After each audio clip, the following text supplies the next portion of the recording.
हाँ नवीन, हाँ हाँ यस सर, ठीक ठीक, तो we are going live now. हाँ yes sir. We'll start.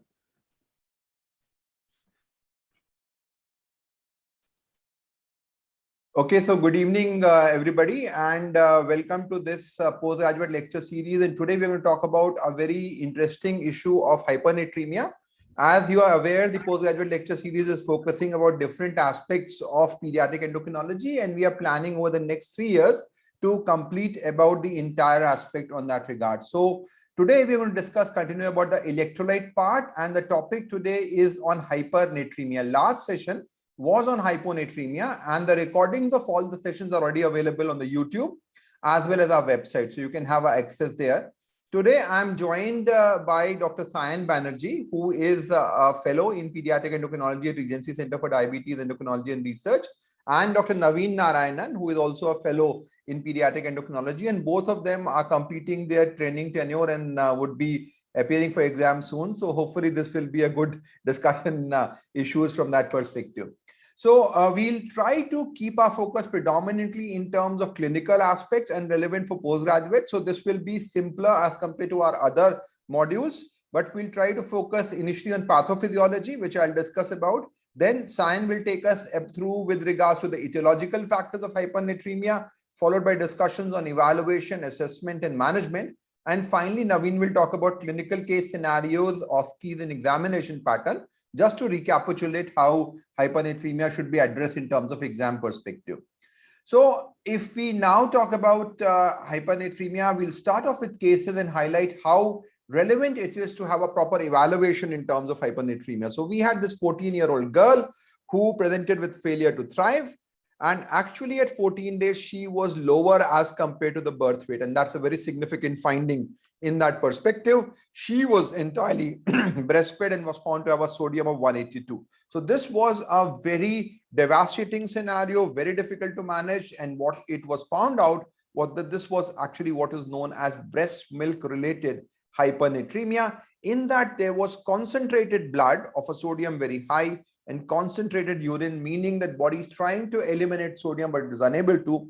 So this was a breast milk related hyponatremia, which is a lethal condition, a avoidable condition, which we should try to avoid if there is enough feeding evaluation in that setting. A second situation was more of a iatrogenic problem. A 3-month-old girl with altered sensorium was found to have hypernatremia, sodium of 170, and a urinary osmolality was low. Now, as I'll discuss in the first case, the main thing to look at hyponatremia is what is the urine. If you have a concentrated blood and a dilute urine, like in this case, your diagnosis of diabetes insipidus is already made, and you do not need to worry to do anything else. You have to go for an AVP response. Now, what unfortunately was done in this case was that they were advised a water deprivation test. Somebody who's already water deprived, who has a severe dehydration, if you do that, will develop seizures. So while we need to be careful in terms of assessment, we need to know what will be the right strategy. And this is what we'll discuss subsequently from that perspective. So hyponatremia is a relatively rarer condition as compared to hyponatremia, which we discussed last time. But this is one which is associated with significant complications in both in terms of assessment, in terms of management as well. And this was a classical case of DI in which we didn't need to do any water deprivation, and easily we could have made the diagnosis in that perspective. So today we are going to talk about a bit about pathophysiology. Then we'll talk about criteria and etiology by Dr. Sayan. I'll touch base about evaluation and management. And finally, we have the Q&A session in which we'll keep it interactive, so all of you can put your answers and we'll see how well our class has gone in terms of that, in that scenario. All of you can go and have a look at our website, learning.neurosociety.in, which has got multiple information pathways, courses with regards to pediatric endocrinology, YouTube site, which has got multiple videos, and a learning platform which provides evidence-based validated learning in pediatric endocrinology using practical tools for diagnosis and assessment in that regards. We specifically have a 3-year online and a 2-year offline fellowship program in pediatric endocrinology, along with pediatric endocrinology for postgraduates, specifically targeting the topics which are very, very relevant for pediatricians and pediatric endocrinologists in the form of growth, puberty, thyroid, calcium, electrolyte, and it has got a lot of interactive videos, texts, which are available from that perspective. We cover 3 specific free webinars every month in the form of specific to a particular topic, which is relevant for a pediatric endocrinology perspective, from a pediatric perspective, and finally, the postgraduate lecture series, which we try to cover specific topics, and we have a schedule which is there for the next 3 years, which will basically cover the entirety in that scenario. We've got publications, both basic and advanced pediatric endocrinology, to cover the entirety. And you can access our mobile application, which provides validated tools to evaluate, assess, and manage complicated endocrine conditions like hyponatremia, which we'll use a bit of illustration subsequently. So hyponatremia, as discussed, is a rarer manifestation of sodium disorders, but it is something which can be very, very significant in terms of pathophysiology. We need to understand this in that regards. Now, when we talk about sodium, why is sodium very important? So we need to understand about 2 terms, the osmolality and tonicity. So when we talk about osmolality, we are talking about 3 major osmoles: sodium, glucose, and urea. Now remember, urea can cross the plasma membrane very freely. So effectively, we have got 2 osmoles which are there, sodium and glucose, which decide the tone with regards to the overall aspects of the process. So these are the ones which regulate the tone. And this tone is a very, very important part which is there for the overall body, because if the tone becomes more, the cells will have a different change in that regard. So sodium is the major determinant if we talk about the tone. And if you have hyponatremia, there will be extraction of fluid from the cells, which will become shrink. And that's why hyponatremia can cause a lot of problems in that perspective. Now, tone is one of the most carefully regulated physiological parameter. Even 1% change in plasma osmolality will result in the production of AVP, which will then have a regulation in terms of sodium levels. So conditions which are associated with AVP deficiency or resistance, central or nephrogenic diabetes insipidus, you will have increased tone. The fluid will go out of the cells and cells will basically shrink in that regards, and that will cause irritability. It may even cause hemorrhage in that perspective. Very importantly, after a time, the body will develop adaptation. So the cells will develop etiogenic osmoles within them. So they will regain their shape. So chronic hyponatremia will result in a scenario where the cells will become preserved. But if you now treat it rapidly, like we talked about hyponatremia, you will have a huge problem. So if you have an acute correction, if you have a rapid change in sodium, suddenly the cells will swell up. So the basic response as far as hyponatremia is concerned is in the initial phase of cell shrinkage, while if rapid correction is done, you have a cerebral edema which develops. On the opposite, if you have hyponatremia, you have cell swelling followed by shrinkage, which is known as central pontine myelinolysis or osmotic disequilibrium syndrome. So whenever you are treating hyponatremia, be very careful. If it's a chronic hyponatremia, beyond 48 hours, you have always a risk of cerebral edema, which you need to be cautious in that perspective. Now, when we talk about sodium homeostasis, we know that there are 2 aspects which regulate the serum sodium concentration: the sodium amount and the water. Now, remember, the actual sodium concentration is more affected by the amount of free water rather than sodium levels. So abnormalities in serum sodium are largely because of a free water problem. So if you're talking about hypernatremia, it is usually because of deficiency of free water, rarely because of sodium excess. And this is an important concept to understand. Now, the 2 ways in which the free water is regulated: how much water are we drinking? And this is the basic defense against hyponatremia. So if your urine is passing a lot of free water and you're drinking enough water, you will never develop hyponatremia. Therefore, most children who have diabetes insipidus will present to you with polyuria, polydipsia, but will not present with hyponatremia unless their thirst center is defective in the form of a hypothalamic lesion, neurosarcoidosis, or they do not have access to free water, or they are infants because they are not drinking water primarily. So the primary presentation of diabetes insipidus is polyuria, polydipsia. Hyponatremia in that setting happens in infants, post-surgical, neurosurgical, neurologically ill patients, or if you have a thirst center, which is defective. The other, of course, is urine output, which is the primary defense against hyponatremia. And we talked about if you are not able to pass free water in the urine in SIADH, you will have hyponatremia, which will develop in that perspective in that regard.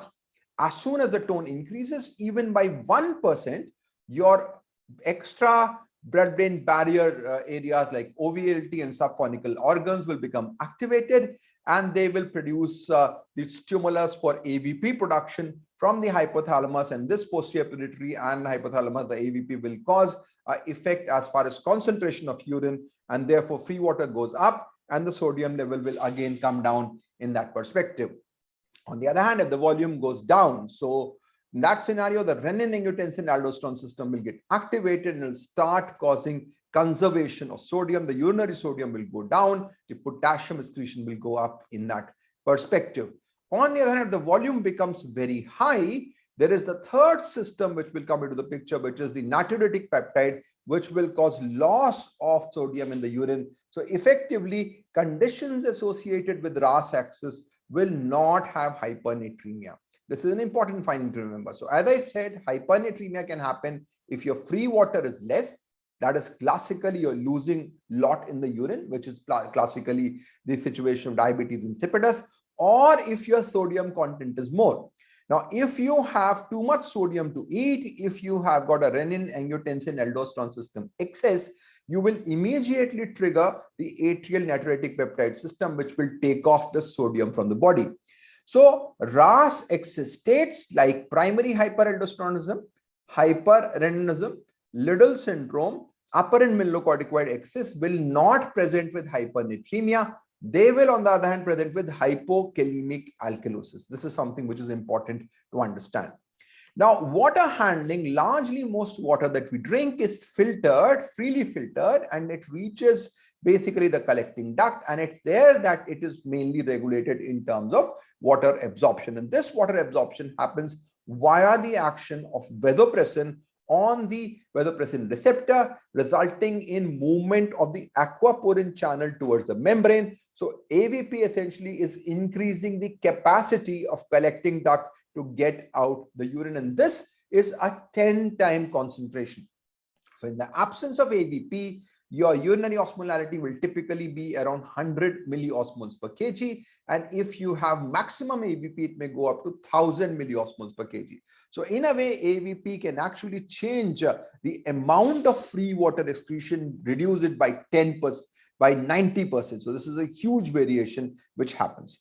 Now, if in a normal scenario, if your water excretion is low, or if you are low in water, your urinary osmolality will also be, the water excretion in the urine will also be affected. So in normal scenario, if you have a free water deficit, you have a concentrated blood, you should also have a concentrated urine. But if you have a concentrated blood, and when I say concentrated blood, a sodium more than 145 millimoles per liter, a plasma osmolality more than 300 milliosmoles per kg, your urinary osmolality should be less than 600. If that is the scenario, that is diabetes insipidus, but it should ideally be more than 600 if it's a normal response in that regards. So concentrated blood, dilute urine equals diabetes insipidus in that scenario.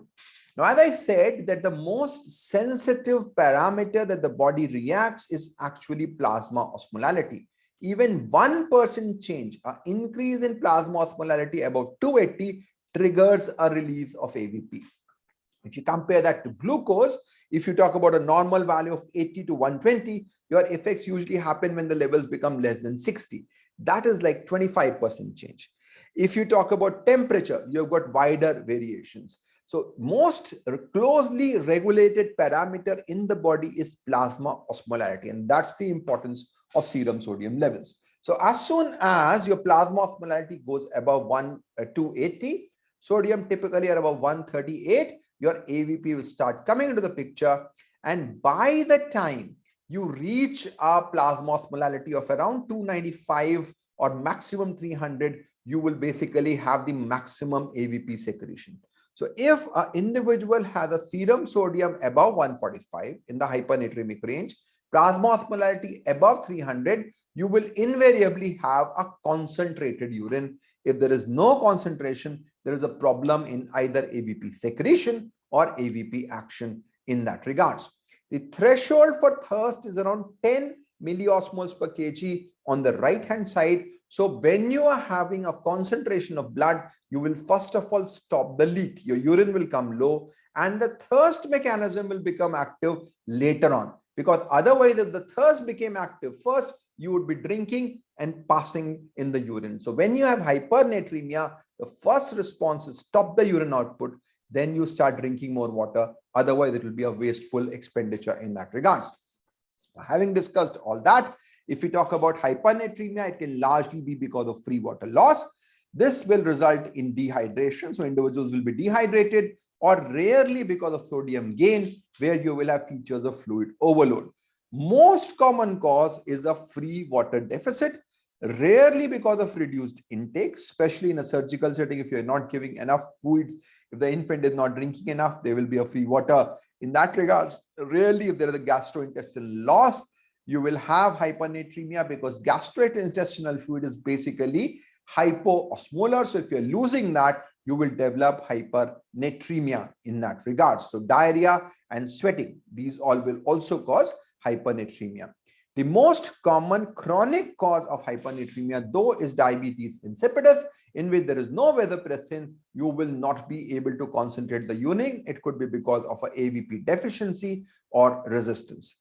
High renin, angiotensin, aldosterone system situations will not really cause hypernatremia. You will have a sodium 142, 143, not in the hypernatremic range, but more of hypertension, hypokalemia, and alkalosis, because the atrial natriuretic peptide system will come in that regards. Similarly, if you have too much sodium load and your kidneys are working fine, you will lose all in the urine, and it should not have a problem in that regards.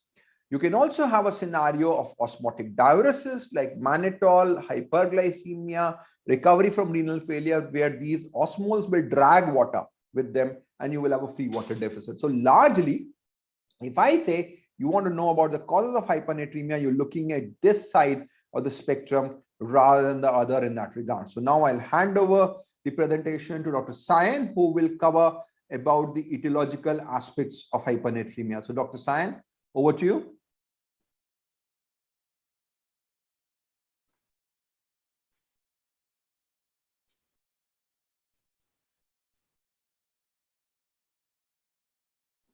Visible? Yes, you're audible now. Is my screen visible, sir? Yes, you should make it full screen now. Yeah. Yes, sir. So am I audible now? Carry on. Yeah. So moving forward to the etiological diagnosis of hypernatremia, we have mainly, as sir has just now said, we have either a deficiency of free water or a sodium excess. And the causes in the bottom half of the screen, that is low free water, will be the overwhelming majority of the cases. So let us now move forward to the etiology of hypernatremia. Now, coming to the causes of reduced free water, which sir has just mentioned in the last slide, it can be due to reduced intake. Now, when do you have a reduced intake? It can be only in cases where the child does not have free access to water, that is in case of neonates, or in cases when the child has been completely knocked off. Like imagine a situation where the child has been admitted in the hospital due to a trauma, or is in the setting of a post-operative phase where it doesn't have any access to free water. The other cause, which is the most common cause we generally get, is the cause of increased loss of free water. And what is the most common cause of increased loss of free water? It is in the setting of diarrhea, where we have extra renal causes of loss of free water. And in this situation, how will you diagnose the case? All the causes of reduced free water have dehydration as the presentation. So the body will try to conserve all the volume and the sodium. So in this situation, you will have a urinary sodium of less than 25. Now coming to the other causes, that is the chronic cause of increased free water loss or the endocrinal causes of increased free water loss, you will have the diabetes insipidus, or the osmotic diuresis, which you generally will have in a post-decay setting where the child has increased glucose, has been given mannitol to prevent cerebral edema, and this leads to increased loss of free water. But in this situation, in the situation of osmotic diuresis, you don't have to worry, because as you correct the sugar, the child will automatically improve. Now, the next situation of increased sodium load, as sir has already mentioned, this is one of the rarest of rare causes of hypernatremia. The causes of excess sodium load or inappropriate ORS is very rare, but to have hypernatremia due to endogenous hyperaldosteronism is all the more rarer, because sir has just now said, because whenever the body takes in more sodium, ANP comes in, drives out all that excess sodium from the urine. In these cases, therefore, you will have increased sodium in the urine of more than 25, but the clinical pointers to differentiate reduced free water and sodium load, you have to check for dehydration. So if the patient has dehydration, you can be sure that the patient has reduced free water. Alongside, if the patient has signs of fluid overload, you can be sure this is one of the rare causes of sodium load causing the same. Now, moving forward to the first case that sir mentioned is of a neonate presenting with hypernatremia. Now, what is the cause of this same? These patients generally are born to primigravid mothers. These mothers generally have decreased fluid intake, thereby causing decreased free fluid in the baby, leading to rise of sodium. So this is generally a firstborn child presenting at 2 to 3 weeks. Now, all children have loss of water through the urine in the first 1 week. Thereafter starts regaining, and term infants generally regain by 2 weeks and preterms regain by 3 weeks. But if the child persists and has failure to thrive, even after 2 to 3 weeks, has dehydration along with, and you check his electrolyte levels and you see a sodium that is very high, around 170, 175, you can have a diagnosis of breast milk hypernatremia in these cases. Moving forward to the next cause of adipsic hypernatremia, this is the point which sir again mentioned, is of those patients who don't have control over their thirst center. It might be due to any developmental anomalies in the brain like holoprosencephaly or craniopharyngioma, or might be in the typical setting of a post-traumatic phase or a post-operative phase. Now, as sir mentioned, even if the thirst center is inactive or not working as such, if your renal mechanism is working, that is, if you have enough AVP secretion occurring in the patient, you will not go into drastic hypernatremia. But if the situation is also associated with DI, as can occur with any patient of malformations of the brain alongside holoprosencephaly or craniopharyngioma, you can have DI. So these patients will be the most severe. That is, if you imagine a tank, the tank is not being filled, that is, the child doesn't have thirst, cannot replete his fluid status. Along with that, the tank is leaking. So the fluid is also going out. So these cases will have the severest of dehydration and the severest of hypernatremia that you will ever get. Moving forward to the most common cause of free water loss that we generally manage in the OPD or in the ICU is of secretory loss. Now, secretory losses of free water is more with rotavirus. In the contralateral setting, if we have a secretory diarrhea with Vibrio cholerae, we have isotonic fluid losses, but rotavirus specifically causes more H2O losses, causing alongside a rise in free sodium. Alongside, many cases has been seen is that you have a secretory diarrhea causing free water loss and you give inappropriate ORS. So this situation, you can very well imagine that the sodium levels of the child will increase. And one more thing, a hypernatremic diarrhea generally has a lower symptoms because the intravascular volume in these cases is preserved. So you may misdiagnose the level of dehydration in these cases, that is less apparent dehydration. Coming to the osmotic diuresis part, which I already mentioned, is of a sugar and mannitol. Now, when does this situation typically arise? Is of a diabetic patient going into decay, having features of cerebral edema, and we give the child mannitol. So typically in a post-decay setting, a resolving phase of decay, that you generally have osmoles taking up the free water and thereby causing rise in the sodium. Now, these patients all have high urine osmolality. But as the osmoles are apart from sodium, you have a low urinary sodium in these cases. Now, the most common cause of chronic DI, chronic polyuria or chronic hypernatremia that we face is of a diabetes insipidus. Now, in these situations, you have an impaired AVP effect. That is either a decreased AVP secretion or a decreased AVP action. Now, as AVP cannot work, the free water is excreted by the urine in tons and tons. Now, what happens? Free water decrease, contralateral sodium increase. But if the thirst center is active in these patients, you will have only the symptoms of polyuria, polydipsia, no hypernatremia. These patients will have a concentrated blood, but will have a low urinary osmolality, making the diagnosis of DI. Yeah, this is what I said. So a high serum osmolality in any situation with a low urinary osmolality, you can have a working diagnosis of DI to work with. Now, what are the causes of DI? Two major causes. One is decreased secretion, the other is decreased action. So, central DI versus nephrogenic DI. Now, the first causes, that is the congenital causes of central DI. These are the most severe causes presenting immediately after birth. Now, these patients also have craniofacial malformations. Now, I had one such child during my PGT days, but I didn't recognize the child. The child typically had a single eye, had a proboscis, and had cyclopia essentially, and was pouring in lots and lots of urine. But it didn't strike my mind at that point of time that it was essentially a case of MPHD. So, very early onset DI, think of genetic causes. Very rare you can have isolated AVP gene defects causing central DI. Now, leaving aside the congenital causes of central DI, come into the acquired causes of central DI. If there is any insult like trauma, surgery, or brain, these are acute, like it will happen immediately. So, acquired causes of DI happening immediately, think of trauma or post-operative phase.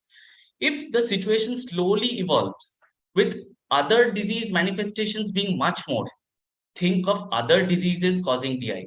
Typically, in the setting of a early childhood, a patient 2 to 5 years of age presenting with rash, seborrhea, think of LCH. Having manifestations of TB, very sick, think of meningeal TB, think of brain TB. And you can also have germinoma or a craniopharyngioma evolving over time. Now coming into the nephrogenic causes, before thinking of nephrogenic DI, always rule out the transient causes of the same. Now the causes have been mentioned: hypokalemia, hypercalcemia, or any drugs causing the same. So first rule out transient causes of nephrogenic DI and then come into the causes of congenital nephrogenic DI. These patients also present very early, typically in neonates. You will get these patients in neonatal age or very early infancy, while central DI typically presents after 1 year age. So, neonatal complaints, very early infantile complaints of DI, think of nephrogenic DI. The causes of which are vasopressin receptor defects, aquaporin defects, can be other syndromic causes of Barter's or Bardet-Biedl syndrome. Any acquired renal insult occurring due to obstruction, sickle cell anemia, also you can have a nephrogenic DI in the same.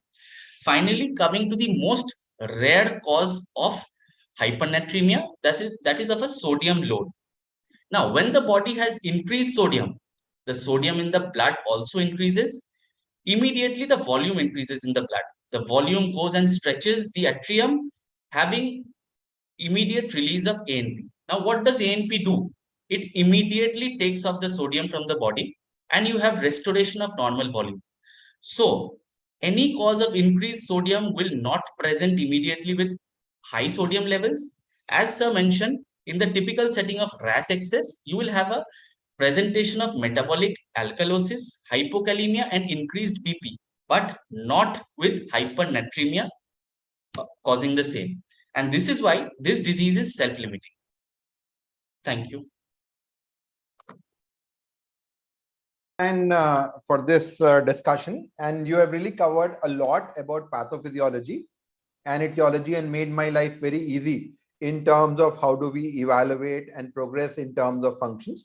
So what we'll do now is that we'll try to go forward in terms of management, both with regards to the evaluation and assessment as well as management of hyponatremia.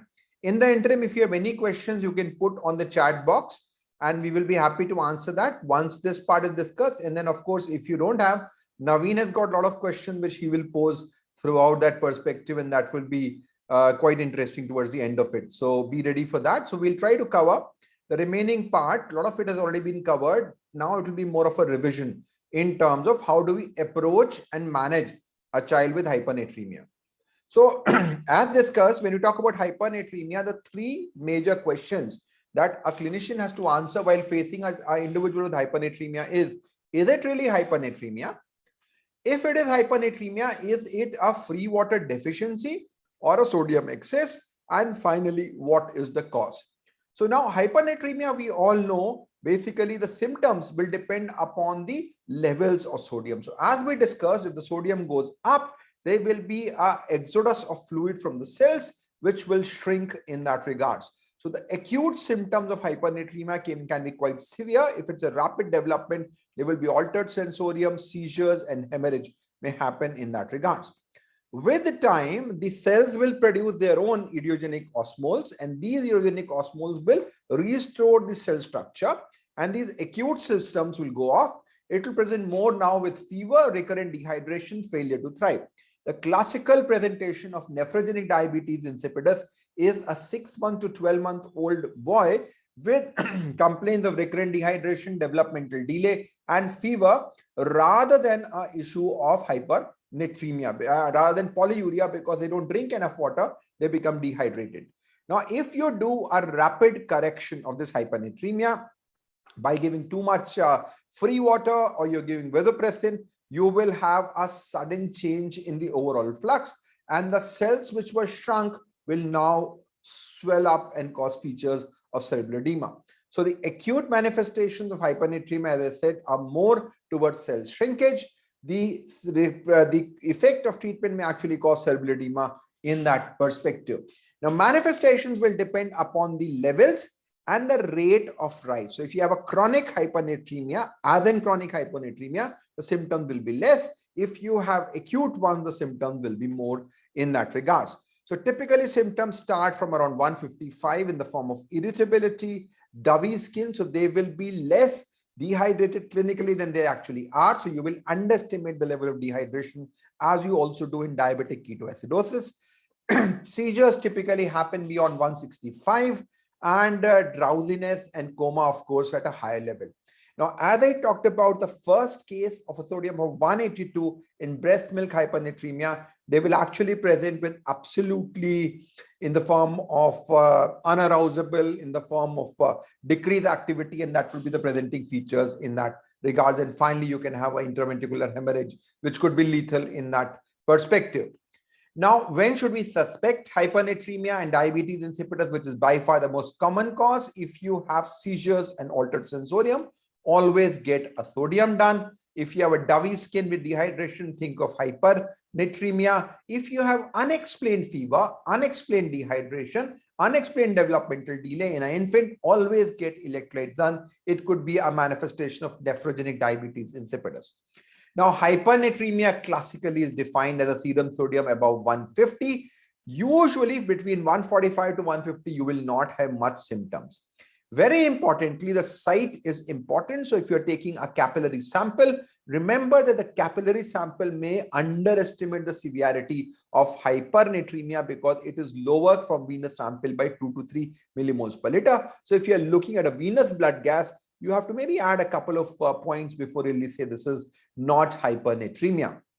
The problems, of course, are that if somebody had seizures or a lot of exercise in a particular area, the release of sodium can cause a transient increase, which will then normalize over time. If your albumin levels are low, so we talked about hyperproteinemia, hyperlipidemia, and hyperglycemia as causes of pseudo-hyponatremia.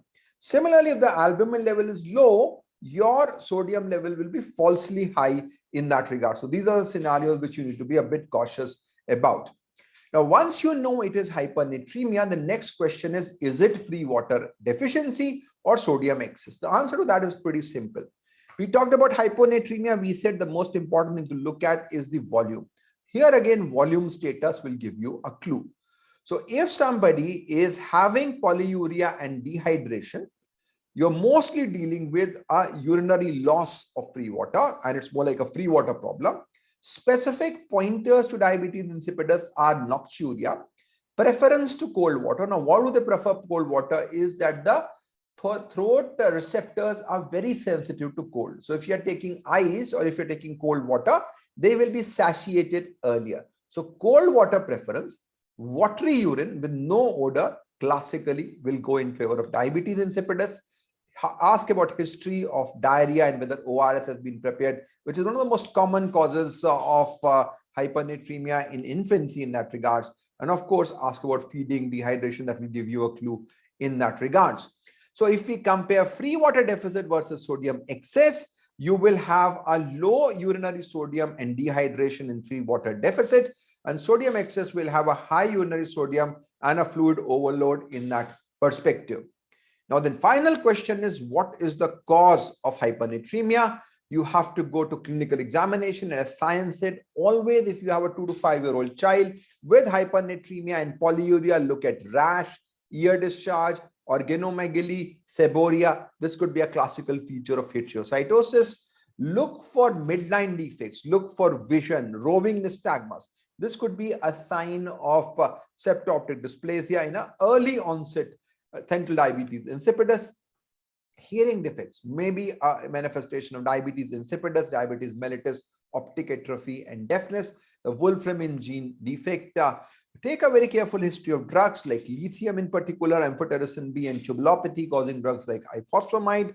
Look at micropenis, which may be the only indicator of multiple pituitary hormone deficiency and development, which may be impaired along with unexplained dehydration in nephrogenic diabetes insipidus.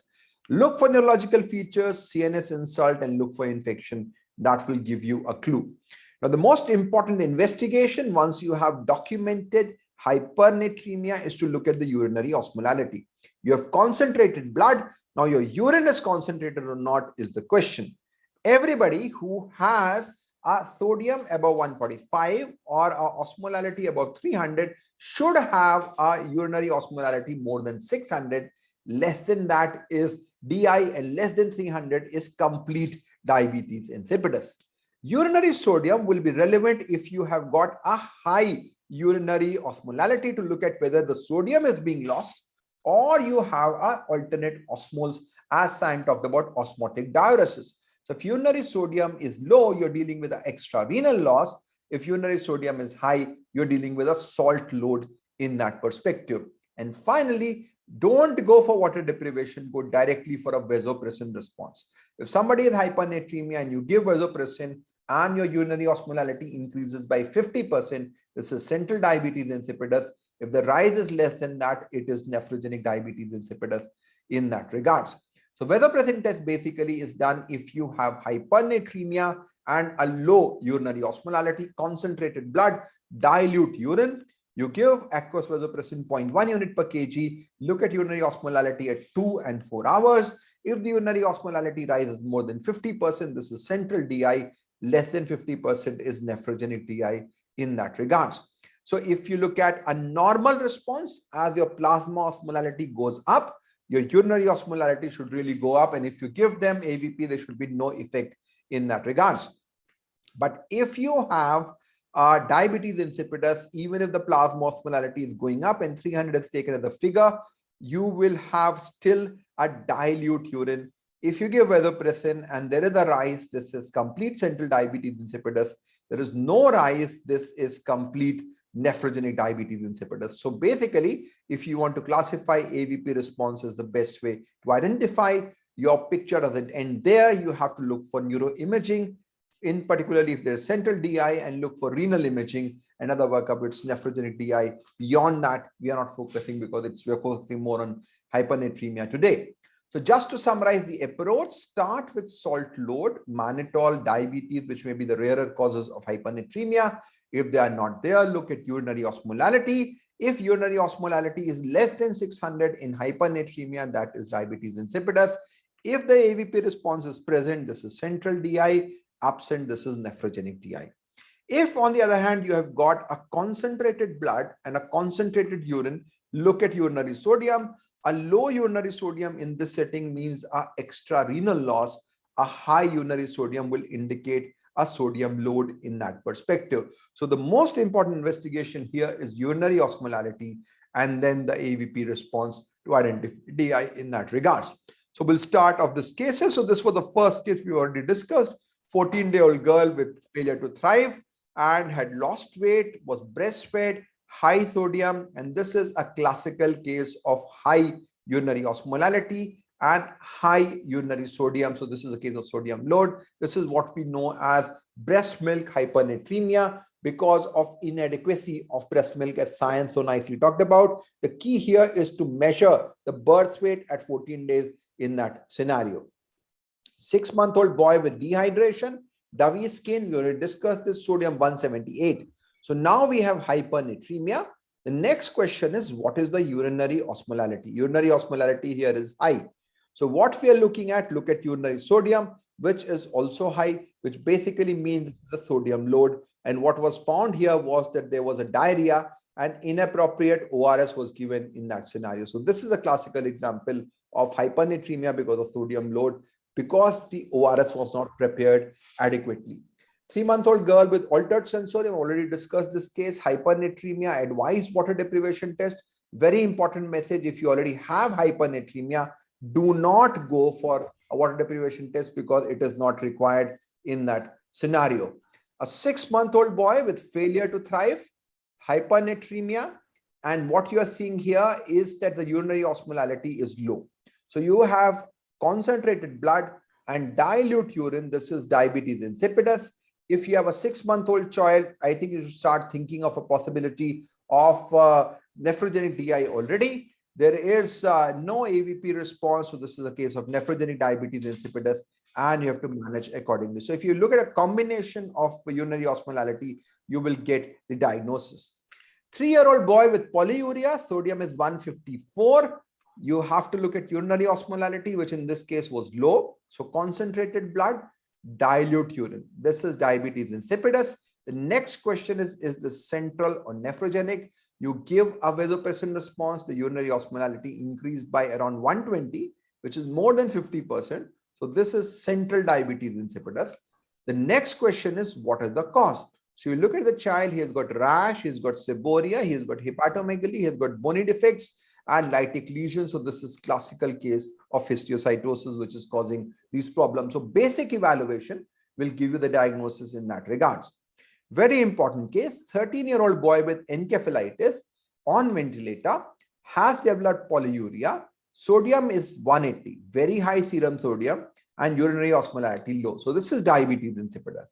But why does this child with encephalitis has developed a DI? The reason for that is that there is a diffuse brain damage. And this is what is known as a brain death DI, a very poor prognostic feature. And this is a scenario which we need to be very wary of. If you have a child on ventilator, suddenly starts to pour a huge amount of urine, you're dealing with a brain dead DI. The prognosis there is very, very bad in that perspective. Now, before we go on to management, we will look at if there are any particular questions there. So there are no particular questions in that regard. So we'll move forward now to the specific aspects of management, and then we will talk about the scenarios and the questions and OSCEs which Naveen has prepared. So the management of hyponatremia will depend upon the severity and the symptom. The acute management, you can compare this to the management of diabetic ketoacidosis. We want to cover it over 48 hours with a maintenance fluid, which is 4-to-1 formula, the Holliday cigar equation, followed by free water deficit. And how do you calculate free water deficit? For every rise in serum sodium above 1 millimole per liter, you will have a 4 ml per kg of free water deficit. So you look at maintenance, free water deficit, and ongoing loss of urine, and then you replace it over 48 hours. This is how you do that. Now, very importantly, as I said, if it's acute hyponatremia, you can give a rapid correction initially, but if it's a chronic, you have to be slow. So you do not want a fall even in acute of more than 12 millimoles per liter per day. In chronic, it will be like 6 to 9. So similar to hyponatremia, because osmoles can create a problem, you may go into cerebral edema, be a bit cautious in that scenario. Protocol usually, we'll talk a bit about hyponatremic dehydration, but the usual protocol is to give around half normal saline, 70 to 100 millimoles per liter, 120% maintenance, and usually you're talking about the right fluid that's there. Very importantly, you have to monitor sodium very closely, because whatever fluid protocols you use, you are expect that there will be a fall in sodium in that regards. Look at the Glasgow Coma scale, and if there is a rapid fall, give 3% saline to push it up to allow a good response, because that can be a problem in that regards. We have developed a hyponatremia fluid calculator as part of our MedEClasses equation, which gives you the exact amount of fluid rate, the type of fluid based upon the serum sodium and the dehydration level in that regards. So how do we really calculate fluid for somebody who has hyponatremic dehydration? The key parameters to look at is how much is the fluid deficit based upon the dehydration level, how much is the free water deficit, and as I said, for every millimole per kg, so if your sodium is above 140, it's 4 ml per kg. So that's the easiest way to calculate. There's another way, but I'll say 4 ml per kg free water deficit is the best one in that regards. You calculate the isotonic deficit, which is the fluid deficit minus the free water deficit. You get the isotonic deficit. You calculate the maintenance as far as fluid, sodium, and potassium. You correct based upon the bolus volume which was given. So if somebody is dehydrated, the first will be a normal saline bolus, and then you will subtract that sodium and fluid from that, and bolus sodium is subtracted, and then you'll get the food formula. You look at volume, tonicity in that regards. Very importantly, monitor closely for the hemodynamic status. If there is a rapid fall of sodium more than 12 millimoles per liter per day in acute and 9 in chronic, you reduce the rate. And if you have seizures or the features developing, you may re-raise it using 3% saline in that regard. So just to give an example, you have a 2-year-old girl, 12 kilograms, 10% dehydration, and sodium is 160. So what's the dehydration level? So it's 10%, so it's 1200 ml. So 1200 ml is the dehydration. What's the free water deficit? So 4 into weight into 140, which is 160 minus 140 becomes 20. So it's 960 ml. So out of 1200 ml, 960 ml is actually the free water deficit. The isotonic deficit, therefore, is 240 ml. The maintenance requirement for 2 days we have calculated as 2200 ml and 96 millimoles of sodium. The child has already received a 10 ml per kg of normal saline, so 120 ml of fluid, and you will subtract that from the isotonic and you will get the equation. So essentially you have to give around 40 millimoles per liter. Depending upon the severity, you will get different formulas. So roughly 70-75 is the best half normal saline, but sometimes you may need to give a lower one. If your sodium levels are higher, you will get the calculation. And as I said, we've got a tool in our analytics section which will help you guide from that perspective. Just a word about neurosurgical diabetes insipidus, which is post-operative. It has got 3 phases. The first phase is the cell swelling. And because of the cell swelling, you have diabetes insipidus, which is transient DI, followed by release of AVP, which is SIADH. And finally, you have necrosis, which causes permanent DI. So this is an evolving scenario. And if you give them vasopressin, there would be confusion in that regards. You have to differentiate it from salt wasting and fluid excess. Diagnosis is based upon hyponatremia, again, concentrated blood and dilute urine, which will give you a diagnosis. Just to summarize, if you have to attend a patient who is in the neurosurgical ward post-surgery, you start half normal saline at a 300 ml per meter square per day plus urine output, and monitor sodium output, hydration, and electrolytes. Look at sodium and osmolality. If your sodium is less than 135, you are having a salt wasting. Give sodium chloride and fludrocord. If your sodium is 135 to 150, that's your target. No problem. Continue. If it's above 150 and your urinary osmolality is high, you are hypovolemic. Give more fluids. If you have a osmolality which is less, a dilute urine with a concentrated blood, this is DI, and then you can think of fluid versus AVP in that regard. So neurosurgical fluid management basically is start with half normal saline, replace urine output. If your sodium becomes low, give sodium chloride and fluorocord if required. If sodium becomes above 150, exclude dehydration, increase the fluid rate. And if you do not exclude dehydration, there's no dehydration, you start thinking of giving fluid or ABP. This could be diabetes insipidus in that regards. So we will try to now close up from that in that perspective. And we will now take forward any questions which are there, and then we'll hand over to Naveen to follow up from there with regards to the scenario. So there are two questions. Dr. Rajib is asking why enveloping response test urinary osmolality at 2 and 4 hours.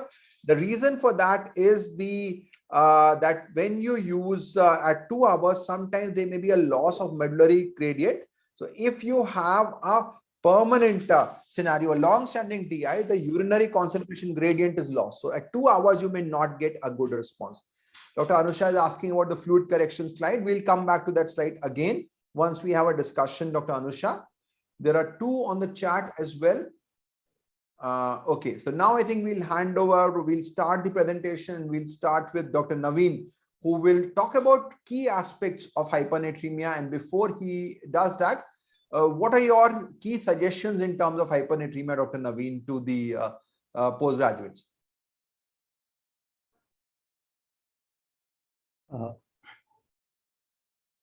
With regards to hyponatremia, it is quite a very rare scenario, but we often usually see it in infancy, especially in case of infants with acute severe dehydration and diarrhea. And this is the most common encounter situation that we often see in residency. And the management part is very challenging. And it is very important to know what are the various components of fluid therapy, which was already described by Dr. Anurag. So it is very important to calculate, and it is also very important to treat it slowly so that the correction of sodium does not exceed more than 10 over a period of 24 hours. And and the most important part when we are actually dealing with hypernatremic dehydration is monitoring of the serum sodium level and also the neurological status. So we have to be very wary about cerebral edema, which is most dreaded complication.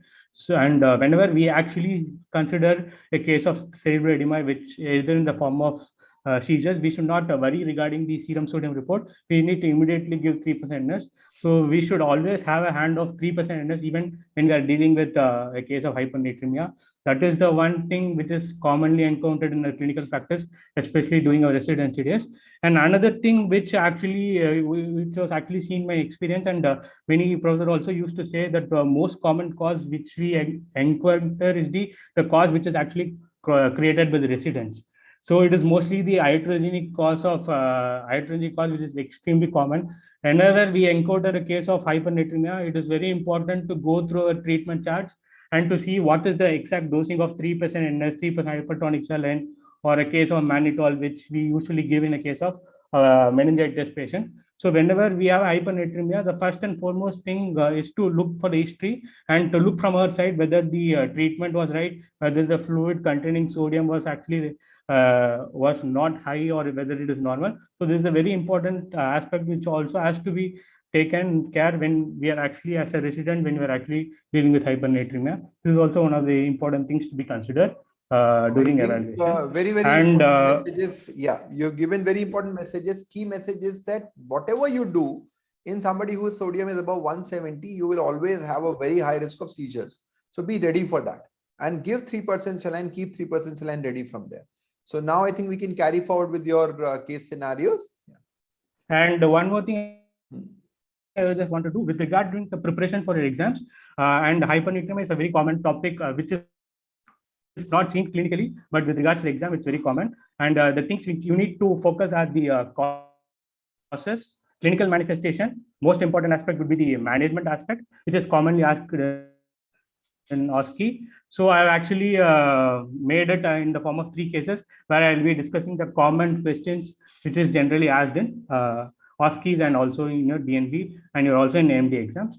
So let's go to the common case scenarios and the OSCE questions.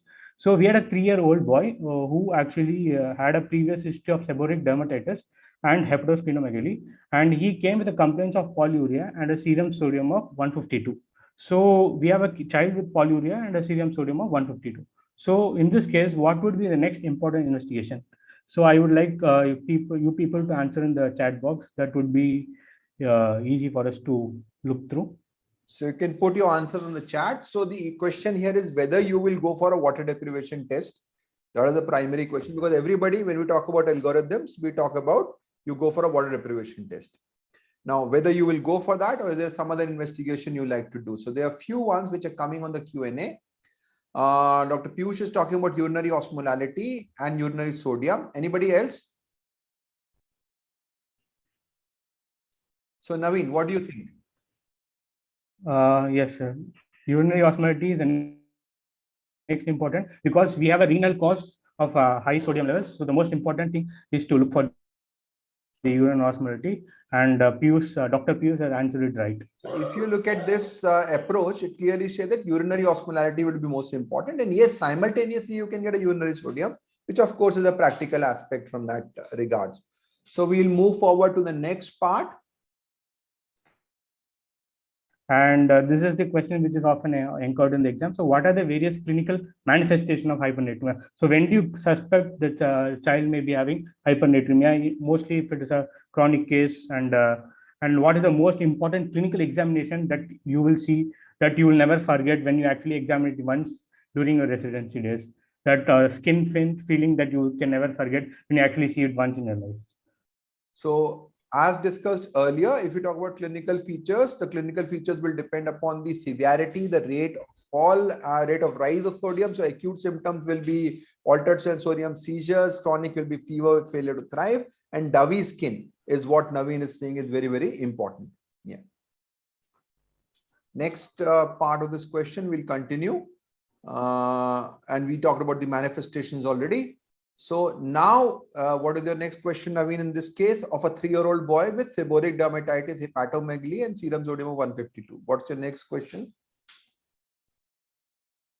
What is the likely diagnosis with the previous history of seborrheic dermatitis and epistemology and a patient presenting with so I think we'll ask so what would be the to put in their answers in the chat box. In this case has already been discussed. Yes. So let's see who is answering first. Next time we will have particularly, I think, awards for this also. So already we have got a few answers coming in, and everybody is saying Dr. Karthik Arora, Dr. Savar, Dr. Piyush, Dr. Anusha, histiocytosis and central DI. So of course, this is a central DI because of histiocytosis, which has already been discussed in that regard. So we have a lot of answers coming there.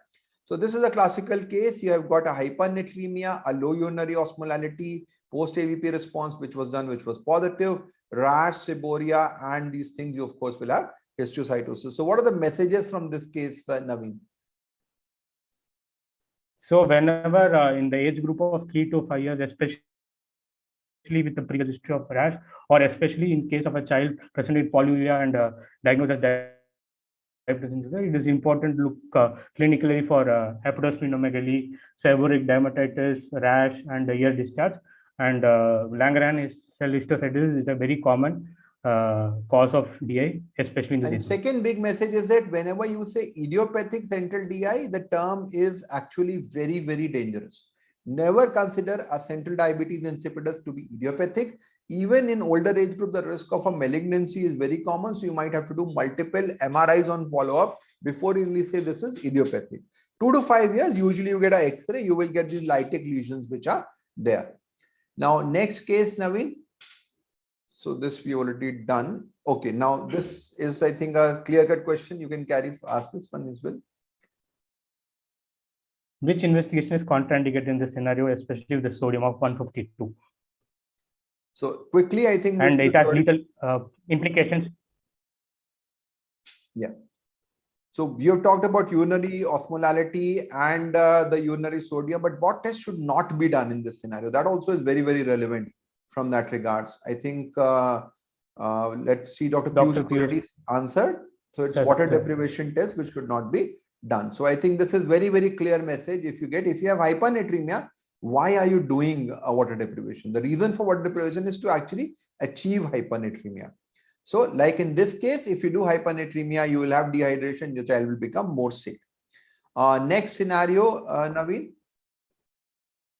We are a 13-year-old girl with encephalitis, and on measurement of serum sodium, the sodium was very high. And what could be the possibilities of hyponatremia, especially in a child with altered sensorium and admitted as a case of encephalitis? So is she So what are on the a various ventilator? possibilities? Yes, sir, she's on a ventilator, and she's also given therapy for seizures, and she is also having cerebral edema, for which the therapy was started. So there could be multiple causes, but what is the most important? So it will, let's see what the answers are coming. Dr. Anusha is saying water deprivation should be avoided. So that's fine. What about this question? SIADH.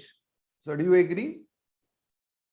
Naveen? No, SIDH will have hyponatremia. So SIDH is very, This it's not at all possible. This cannot be SIDH, because SIDH you will have a sodium less than 130 usually will be required. So what we are looking here is classically this is central diabetes insipidus most likely, because you have hyponatremia. The other possibility could be the use of mannitol, which can also cause the hyponatremia with mannitol typically is 155. I've rarely seen it go beyond 160, but it may rarely happen. DK, we have seen patients who develop hyponatremia. But the most likely child who is was doing fine on a ventilator, very sick, suddenly develops polyuria. This is a brain death DI, which we are talking about in that regards. So now, what is your yeah? And yeah, one more thing. Dr. Karthik has answered this cerebral salt. In case of a cerebral salt, there will be hyponatremia, and there won't be usually hypernatremia. There will be polyuria with hyponatremia rather than hypernatremia. Yes. So cerebral salt wasting basically is, as we discussed when we talk about the classification management of neurosurgical one, we said a serum sodium less than 135, you start thinking of cerebral salt wasting. A sodium more than 150 can't be cerebral salt wasting. Mannitol does cause it usually causes hyponatremia because of free water loss, because it's a osmotic agents usually in that scenario. So what are the next question, Naveen? So what are the two major mechanisms of group? So this you can address, I think. This I think you can address. Yeah, this was discussed very well by Dr. Sayan. The two major mechanisms and two major groups which we need to consider is to whether we identify whether there was a reduced free water or whether because of the increased sodium load. So these are the two major mechanisms which always we need to consider before proceeding further with the case of hypernatremia. So broadly, if you have a low urinary sodium, if you're dehydrated, you're talking about a reduced free water because of extrarenal loss, or if you have polyuria, starting of renal. But if you have a high urinary sodium and a fluid overload, that will be an excess scenario. So next part of this question. Sir, what is the likely prognosis if the child was having polyuria and a urinary osmolality, which was dilute 120 millimole per in this scenario? A concentrated serum with a dilute urine. So what could be the likely prognosis in this case? In a child who has a severe neurological insult. So is it good, bad, very bad? I think we have some answers coming in. Dr. Karthik. So we are asking regarding the prognosis. So how bad? Is it a good? It's DI definitely. And Dr. Anusha said very bad. So we used to earlier say that if you develop DI, a sick child developing DI is like a harbinger of brain death. Your brain death has happened, and then because why is DI a marker of brain death, Dr. Naveen? Sir, it is because of cerebral. So you need to understand how are the hypothalamic AVP neurons distributed. There is a very wide distribution of the hypothalamic neuron in a few centimeters. So if you have one area which is damaged, you will never develop DI. So if you have brain damage causing DI, a vast area of the hypothalamus is gone. So essentially it is a marker that already a huge brain damage has happened. And that's what basically is happening in this case scenario. Okay, so this is a sign of brain death and a very bad sign. I think this is the final case, but very interesting. We are a 2-year-old girl whose weight was 12 kilo, and with a history of diarrhea. And on examination, there was severe dehydration, and the sodium level was high, which was in the range of 160 millimole per liter. So what are the various mechanisms of hypernatremia in a child with diarrhea? This has already been discussed. So we just What are So the you two can possible mention mechanisms? just two would be fine. So why would diarrhea cause hypernatremia? So let's see if you have answers for that. So normally we see diarrhea mostly causing hyponatremia. So why does diarrhea cause hyponatremia, Naveen? So that is because of the if the aura is not taken, if the patient is taking some not auras, then there can be a chance of hyponatremia. So In what case is the the cause patient there? is taking more of water or Yes. So what is there which is causing hyponatremia there? Because if you are dehydrated, which hormone will go up? dehydrated. AVP. Yes, sir. AVP will go. So ALP will go up, and if you drink now free water, your entire body is ready to catch that water. That will cause hyponatremia. So if a diarrheal child has any free water, it is all going to the body causing hyponatremia. But the question is, why do we have hypernatremia in diarrhea? So that answer, Dr. Naveen. Yes, sir. The Dr. Anisha has already answered it. It is because of the excessive free water loss. And it was also it is actually the inappropriate ORS which is usually given. So Dr. Karthik and Dr. Anusha, those are both. And Dr. Karthik has answered it. So if you have a rotavirus diarrhea, you will be losing more of free water. And then if you give an inappropriate ORS, you will have hypernatremia. The normal response for diarrhea is hypernatremia actually, but it is usually mild.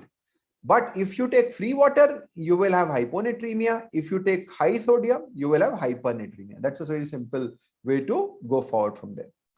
Now, next question, Naveen. Like, what is the free water deficit in this child? And what, like, if you answer just the formula, that would be. So, what is the formula to calculate free water deficit? That's what we are looking at.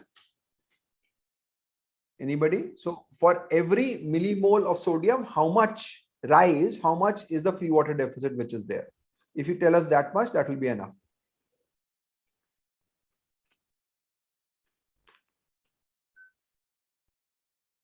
So Naveen, I think you will have to chip in. Yes, sir. So it is basically 4 ml per kg. That is 4 into weight into the present sodium level minus the desired sodium level, or 140. Present sodium level minus 140. So this is the slide that we were talking about, Dr. Anusha, and this is basically the way we calculate hyponatremic dehydration. You look at what is the dehydration level, how much is the free water deficit, and Naveen has said for every 1 milli equivalent per liter rise of sodium, there is a 4 ml per kg loss of free water. Then you calculate the isotonic deficit, you calculate the maintenance, correction you have given, and the fluid. If you don't do everything, just remember half normal saline, 120-130%. That's typically what we are looking at in that scenario. So if you see if there are any answers which have come up, we have got 4 into weight into sodium minus 140. True. Dr. Vidhu has actually calculated 480. So that's even, so she's using her mathematics very quickly. So this is a very important message that this is the formula you can use. But if you have any issues, just half normal saline, 120-130%, that's pretty much is what you're looking at. Now, next part, Naveen. And what is the most dreaded complication when we are managing a case of hypernatremia? Less likely in somebody who has a sodium of 160, but if it's 170 and above, always you have to worry about. So you can just volunteer the complication that you're looking at already. We have got Dr. Anusha is talking about cerebral edema. So that's true. So what you're talking about, you have shrunk the brain and suddenly you're giving a lot of fluid, your brain will suddenly bust up. So this is what is going to happen. Cerebral edema will happen. So that's something you have to be very wary about. And what do you do if you have even suspicion of cerebral edema, Naveen? Sure, we need to start immediately with 3%. So everybody, when you're treating somebody with DKA, you need to have 2 bottles on the bedside. That are, Naveen? During DKA management, 2 things should be there in the bedside. So mannitol has to be there and also 3%, because there's a high chance of cerebral edema. So mannitol and also dextrose. So you may develop hypoglycemia. Hypoglycemia. And if you are managing hyponatremia, you should always have a 3% saline on the bedside. If you're managing hyponatremia, what should you have?